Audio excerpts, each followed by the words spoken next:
की वीडियो में मैं आपको जिस मूवी की स्टोरी एक्सप्लेन करने वाला हूँ उस मूवी का नाम है केबिन फीवर, जो साल 2016 में रिलीज हुई थी। अब बिना टाइम गवाए चलिए शुरू करते हैं मूवी की स्टोरी। कहानी की शुरुआत हेनरी से होती है, जो जंगल से अपने कुत्ते के लिए शिकार करके लौटा है। लेकिन जब वह अपने कुत्ते के पास जाता है तो देखता है कि उसका कुत्ता अब मर चुका है किसी बहुत ही ज्यादा भयंकर अनजान इन्फेक्शन के कारण। और जब वह उसके पास जाता है तो वह भी कुत्ते के इन्फेक्टेड खून से इन्फेक्टेड हो जाता है। जिसके बाद सीन शिफ्ट होता है और हमें 5 दोस्तों को दिखाया जाता है जो कि उसी जंगल में पिकनिक मनाने के लिए आए हैं। रास्ते में वे एक स्टोर पर रुकते हैं कुछ सामान लेने के लिए, जहाँ पॉल की नजर वहाँ बैठे एक छोटे लड़के पर पड़ती है तो वे उसके साथ दोस्ती के लिए हाथ बढ़ाता है। पर जवाब में वह छोटा लड़का पॉल के हाथ पे कसकर काट लेता है कि तभी अंदर से उसका पिता आता है और उसे डांटने लगता है और बताता है ये दूसरे बच्चों से काफी अलग है और उन लोगों से माफी मांगता है। वहीं पर उनकी मुलाकात मैनेजर के दोस्त से होती है। जब उसे पता चलता है कि वे सारे लोग जंगल में वेकेशन मनाने जा रहे हैं तो वे उन लोगों को आगाह करता है कि जंगल में बहुत ही खतरनाक इन्फेक्शन फैला हुआ है जिससे जानवर और इंसान इन्फेक्ट हो रहे हैं और तड़प तड़प कर मर रहे हैं। तुम लोग बच के रहना, इन्फेक्शन बहुत ही ज्यादा खतरनाक है।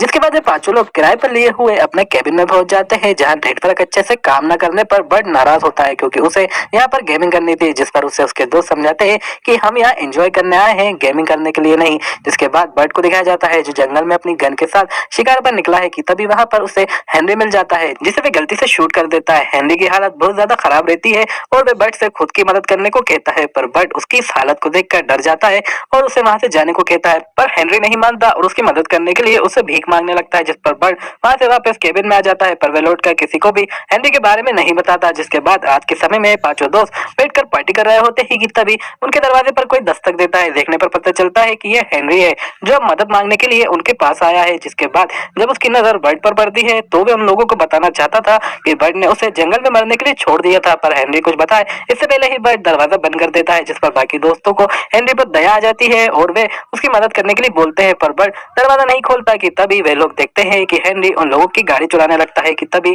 सब लोग बाहर आते हैं और हेनरी को ऐसा करने से रोकते हैं और देखते हैं कि हेनरी का शरीर गल रहा है कि तभी बर्ड गन लेकर बाहर आ जाता है और गाड़ी के टायर पर शूट करके उसे डरा देता है, जिससे कि हेनरी बाहर आ जाता है। जहां पॉल उसे आग से डराने की कोशिश करता है, जिस पर हेनरी उन्हें अपने घाव दिखाकर उसकी मदद करने को कहता है। हेनरी की हालत अब इतनी खराब हो चुकी थी कि पॉल उसे देखकर डर जाता है और उसके हाथ से वे जलती हुई लकड़ी नीचे गिर जाती है, जिससे कि हेनरी के पूरे शरीर में आग लग जाती है, जिससे वे जंगल की तरफ भाग जाता है। इन सब इंसिडेंट के बाद वे सब लोग शॉक हो जाते हैं और बात करते हैं कि हमें इसके बारे में पुलिस को बताना चाहिए जिससे कि उस आदमी की मदद हो सके। जिस पर बर्ड कहता है कि हमारी गाड़ी भी इन्फेक्टेड हो चुकी है और हमारे मोबाइल भी काम नहीं कर रहे हैं, हमें सबसे पहले अपनी गाड़ी को साफ करना होगा और फिर कल सुबह जाकर हम पुलिस को इन्फॉर्म कर देंगे। अगली सुबह हमें एक पुलिस ऑफिसर दिखाई जाती है जिसका नाम वेस्टर्न है, जो पेट्रोलिंग करते हुए वहाँ आई है। जिस पर पॉल उसे कल रात हुए सारे इंसिडेंट्स के बारे में बता देता है और अपने दोस्तों की मदद करने को कहता है। जिस पर वे लेडी ऑफिसर कहती है कि मैं आपकी शिकायत दर्ज कर लेती हूँ और यहाँ जो कुछ भी हो रहा है इसके बारे में मैं अपने सीनियर्स को इन्फॉर्म करती हूँ और आपकी मदद के लिए एक ट्रक भी भिजवा दूंगी। जिसके बाद वे वहाँ से चली जाती है। जिसके बाद पॉल और बर्ड गाड़ी की सफाई करने लगते हैं जिससे कि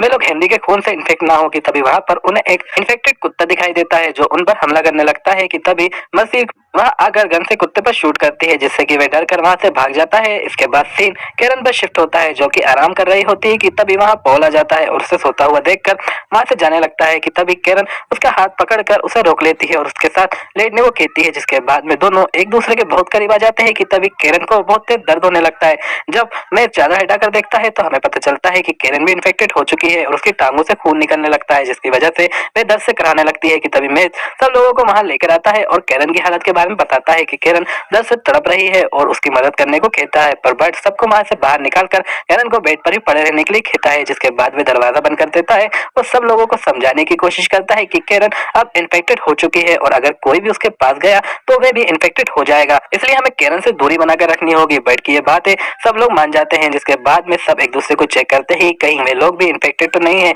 उसके बाद केरन को ले जाकर एक अलग कमरे में बंद कर देते हैं जिससे कि इन्फेक्शन ना फैले। जिसके बाद वे लोग देखते हैं कि वे कुत्ता वापस आ चुका है जिसने सुबह उन पर हमला किया था और उस कमरे में घुसने की कोशिश करने लगता है जहाँ केरन को रखा था। जिस पर बर्ड उसे शूट करने के लिए बाहर आता है, लेकिन जब वे वहाँ पहुंच कर देखता है तो वहाँ कुछ नहीं मिलता, सिर्फ खून के कुछ धब्बे रहते हैं। जिसकी अगली सुबह हमें बर्ड को दिखाया जाता है जो कि गाड़ी स्टार्ट कर रहा है और बाकी लोग केरन को लेकर आते हैं। इसी दौरान हमें पता चलता है कि बर्ड भी इन्फेक्टेड हो चुका है, पर वह ये बात किसी को नहीं बताता, जिसके बाद मेज कैरन को गाड़ी में ले जाने के लिए मना करता है, ये कहते हुए कि इस वजह से हम लोग भी इन्फेक्टेड हो जाएंगे, हम इसे अभी यहीं छोड़ देते हैं और बाद में आकर वापस ले जाएंगे। ये बात बाकी लोग नहीं मानते और कैरन को अपने साथ ले जाने के लिए कहते हैं, जिसके बाद मेज बर्ड की हालत देखकर समझ जाता है कि बर्ड भी इन्फेक्टेड हो चुका है और इसके बारे में उससे पूछता है कि पर बर्ड उन लोगों को वहीं छोड़कर गाड़ी लेकर भाग जाता है। जिसके बाद जब मेज भी उन लोगों को वहां पर छोड़कर जाने लगता है, जिस पर बर्सी उसे रोकने की कोशिश करती है, पर वे नहीं रुकता और पैदल वहां से चला जाता है। जिसके बाद पॉल और मर्सी को आपस में बात करते हुए दिखाया जाता है, जहाँ मर्सी कहती है कि हम लोग भी यहीं इन्फेक्टेड होकर मर जाएंगे, जिस पर पॉल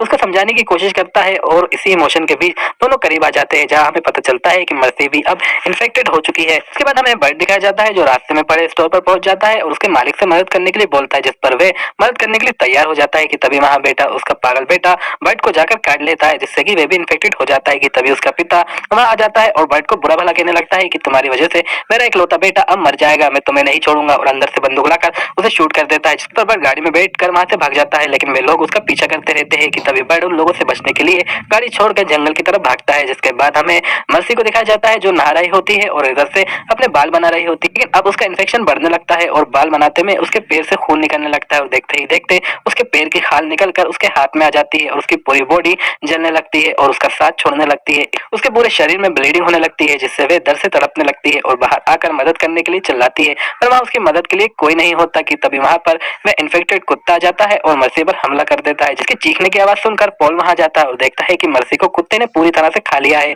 और वे जब जाकर कैरन को देखता है तो वे कुत्ता उसको भी नोच नोच कर खा रहा होता है, जिस पर पॉल उसे गन से शूट कर देता है। कैरन दर्द से तड़प रही होती है और वे दर्द को अब और सहन नहीं कर सकती और पॉल को उसे मार देने को कहती है, जिस पर पॉल उसे मारने से मना करता है, पर कैरन के गिड़गिड़ाने पर वे उसे मारने के लिए तैयार हो जाता है, पर जैसे ही पॉल गन से फायर करने लगता है तो उसमें से गोलियां नहीं निकलती, जिस पर वे उसे कुल्हाड़ी से मारने लगता है, पर उसकी ये कोशिश भी नाकाम रहती है और आखिर में वे उस पर पेट्रोल डालकर उसको आग लगाकर मार देता है। इन सब चीजों से पॉल इमोशनली टूट जाता है और रोने लगता है कि तभी वहाँ पर बर्ड आता है और कहता है कि वे लोग हमें मार देंगे। बर्ड ज्यादा कुछ पता पाता उससे पहले ही मैनेजर उसको गोली मारकर मार डालता है, जिससे पॉल बुरी तरह से डर जाता है और गन लेकर उन सब पर फायर करता है, पर गन से गोली नहीं निकलती, जिस पर मैनेजर का एक दोस्त उसे बताता है कि तेरे गन की सेफ्टी ऑन है, उसे तो ऑफ कर लेता है। जिसकी बात सुनकर पॉल फौरन गन की सेफ्टी ऑफ करके उसे मारने से पहले उन तीनों को गन से फायर करके मार डालता है। जिसके बाद वे वहां से मैनेजर की गाड़ी लेकर जाने लगता है कि रास्ते में उसे पता चलता है कि वे भी अब इन्फेक्टेड हो चुका है, जिससे कि उसका ध्यान भटक जाता है और वह पेड़ से जाकर